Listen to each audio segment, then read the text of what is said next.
Abantu mwese mukurikiye radio televiziyo Umukino TV, uyu ni umwanya w'amakuru y'imikino tugiye kubagezaho, mwateguriwe kandi mugiye kugezwaho na Aliasimir Dollar.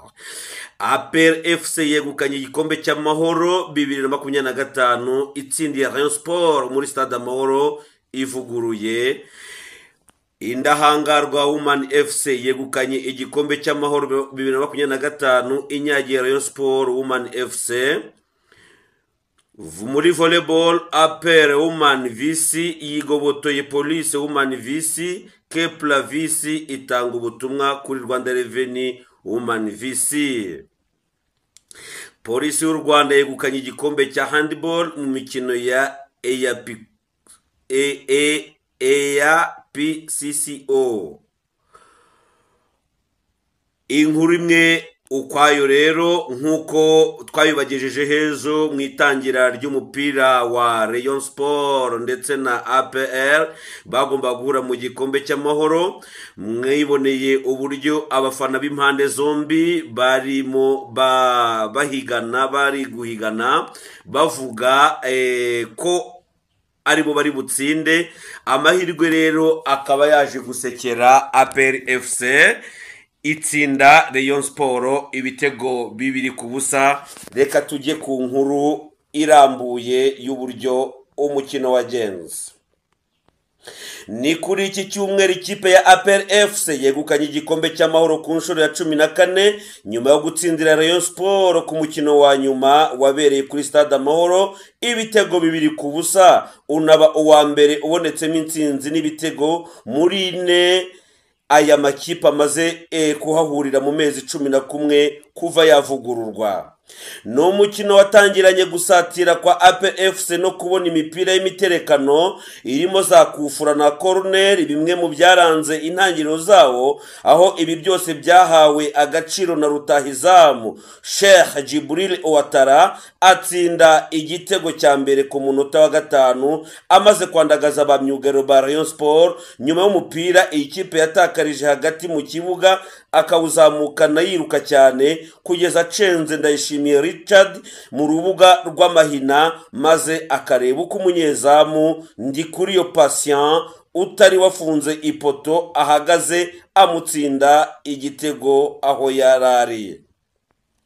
APR FC yahisemo kubanza Ishimwe Pierre mu biti by'izamu, Byiringiro Jean Gilbert kapitene, niyo mugabo Claude, Shimimana Yunusu na Nigena Clement mu bwugarizi, Shimirimana Ismael, Ruboneka Jean Bosco na Mohamed Lamine Bah mu kibuga hagati, Denis Omedi, Mugisha Gilbert na Sheikh Djibril Ouattara yatangiye guturisha umupira.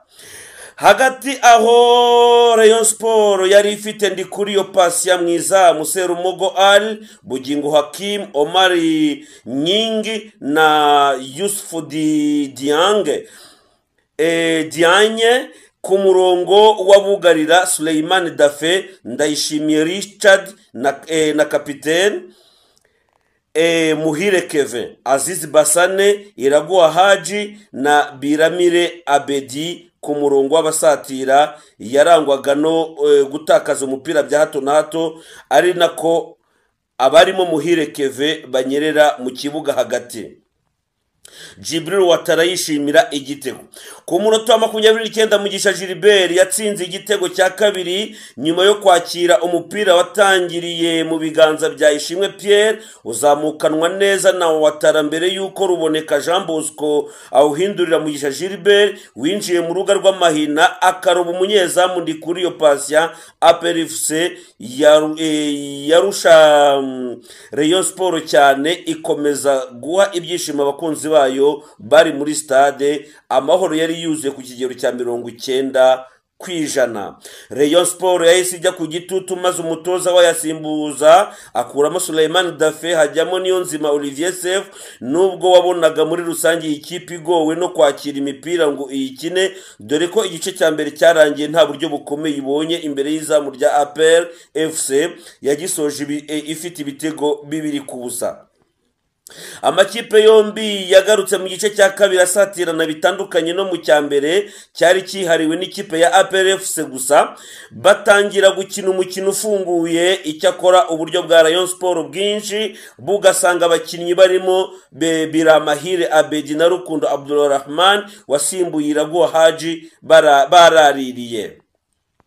Mu minota 70-82 Rayon Sport yagerageje gusatira ndetse ibona uburyo bwinshi burimo za kufura na koruneri, gusa Muhire Keve, Rukundo Abdulrahman, Bugingo Hakimu na Adama Bagayogo wasimbuye Azizi Basane ntibabubyaza umusaruro. Iminota 90 ndetse n'itanu yongereweho irangira APR FC itsinze 2-0 ari inshuro ya gatatu itsindiye Rayon Sport ku mukino wa nyuma y'igikombe cy'amahoro ibyo yaherukaga muri 2010. APR FC mu bicu titiza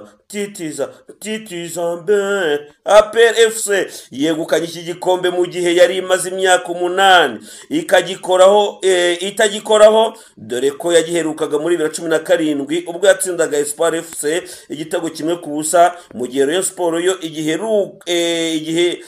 igiheruka 2023 igikiwe kuri stade mpuzamahanga ya Huye itsinze APR igitego 1-0. Uretse uyu mukino iyi kipe ya Indahangarwa Women FC yegukanye iri rushanwa mu bagore inyagiye Rayon Sport ibitego 4-2. Umwanya wa gatatu warayi wegukanywe na Police FC itsinze Mukura Victory Sport Elwazir igitego 1-0, mu gihe Police Women FC yegukanye umwanya wa gatatu bigoranye itsinze Kamonyi Women FC kuri za penalty 4-3 mu mikino yombi yabereye kuri stade ya Kigali yitiriwe Pele kuri uyu wa gatatu Gicurasi 2025. Umukino rero akaba ari uko warangiye. Umukino w'ejo wari urimo ishiraniro twihanganisha abafana ba Rayon Sport kuko babaraje nabi ku buryo bamwe baraye batariye, abandi bari bafite gahunda yo kwibyarira abana mu by'ukuri muri iri joro bikaba byanze bitewe nuko abafana bari bababaye barakaye. Naho Indahangarwa Women FC yegukanye igikombe cy'amahoro 2025 inyagiye Rayon Sport Women FC. Ikipe y'Indahangarwa Women FC yegukanye igikombe cy'amahoro 2025 nyuma yo kunyagira Rayon Sport Women FC 4-2 kuri stade Amahoro umukino wa nyuma kimwe kuri iki cyumweru. Mu by'ukuri biragaragara ko ejo Rayon Sport yari yibasiwe ahantu hose.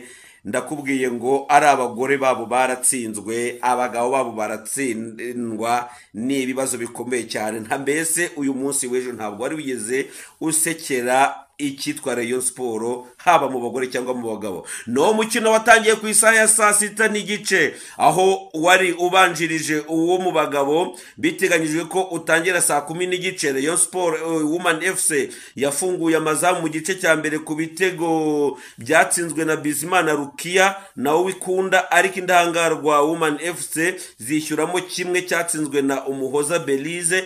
Igice cya mbere kirangira ari 2-1. Mu gice cya kabiri Indahangarwa Women FC zigaranzuye Rayon Sport Women FC ziyibonamo ibitego 3, harimo icya kabiri cyo kunganya 2-2 cyatsinzwe na Mukarusangira Jeannette. Niyonzima Olive atsinda icya gatatu kuri penalty, mu gihe mu minota ya nyuma Umutesi Magnifique yatsinze igitego cya 4. Umukino karangira ari ibitego 4-2. Ikipe ya Police Women FC niyo yegukanye umwanya wa gatatu nyuma yo gutsinda Kamonyi Women FC kuri penalty 4-3 nyuma yo kunganya 1-1 mu mukino wabereye kuri Kigali Pele Stadium ku wa gatatu Gicurasi 2025. Rayon Sport Women FC yatsindiwe ku mukino wa nyuma niyo yari ibitse igikombe cya 2024.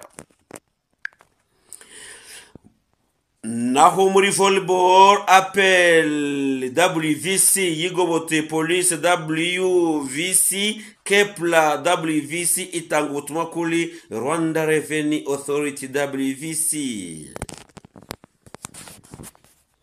ikipe ya APR WVC yari imaze iminsi itazi uko gutsinda Police WVC bimera, yayigobotoye iyihanije iyitsinda amaseti 3 ku busa mu mukino wa mbere wa kamarampaka mu bagore wakinwe ku wa 2 Gicurasi 2025 muri Petit Stade i Remera.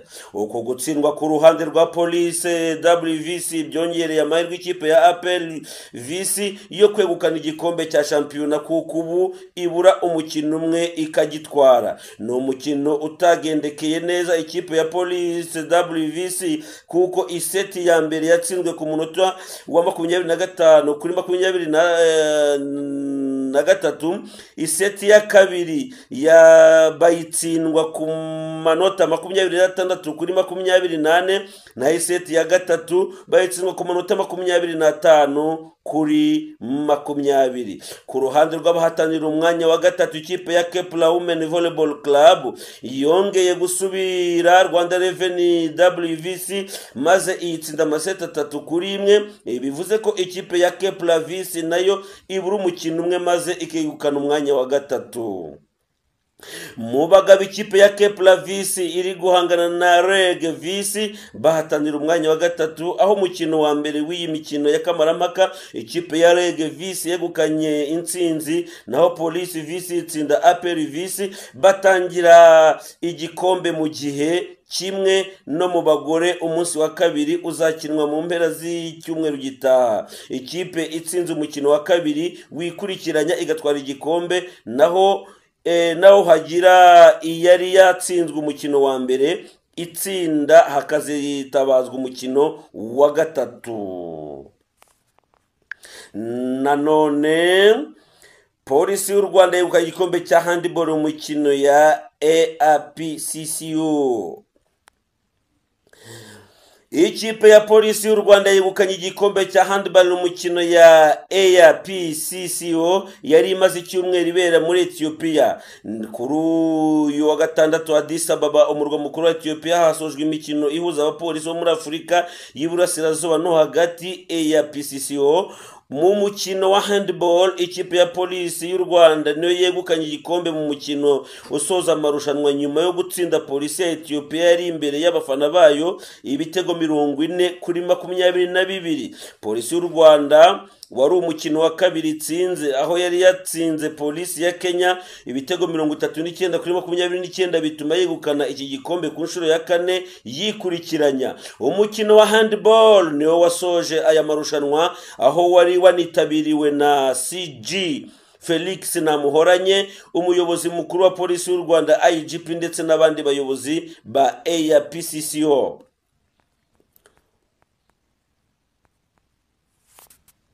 Urumva rero ko marushanwa ari uko yagenze umupira w'ejo. Bavandimwe rero mukomeje gukurikirana mu by'ukuri Umukino TV, tubasaba ko mwakomeza gukora subscribe kuko aha ariho muzajya mubona amakuru arambuye kuri abandi batabona umwanya wo gusoma ibiba byabereye mu mikino yo mu gihugu cyacu. Kandi nkomeza kwihanganisha mu by'ukuri abavandimwe abafana ba Rayon Sport n'amafani club yabo bose, kuko mu kibuga niko bigenda. Nongera guha felicitation abafana ba APR FC alias Igikona, rwose hejuru cyane, mugura akantu kuko mwaraye mutsinze, murakoze cyane. Yari $6000 wabagezagaho izi nkuru. Mukomeza gukora subscribe,